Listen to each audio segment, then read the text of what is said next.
কুয়াশা ভেদ করে লালমনিরহাটে দেখা মিলল সূর্যের। এতে জনজীবনে ফিরলেও হিমেল বাতাসে কষ্ট বাড়াচ্ছে খেটে খাওয়া মানুষের।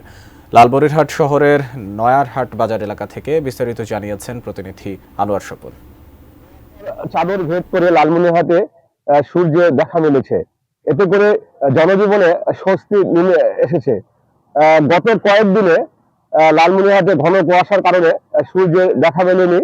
আর এর সঙ্গে ছিল হিমেল হাওয়া। এই হিমেল হাওয়ার কারণে শীতের তীব্রতা বেশ বেশি অনুভূত হচ্ছিল। এতে করে জনজীবন বিপর্যস্ত হয়ে পড়েছিল। তবে আসার কথা হলো, আজ সকালে সূর্যের দেখা মিলেছে। আর এতে করে চাঙ্গা হয়ে উঠেছে মানুষের জীবন। বিশেষ করে শ্রমজীবী মানুষ, তারা কাজে ফিরছে।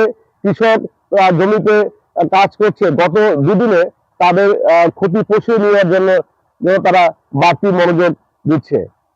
এই ছিল আমার কাছে লালমনিরহাটের শীতের সর্বশেষ খবর। আনোয়ার স্বপন, লালমনিরহাট।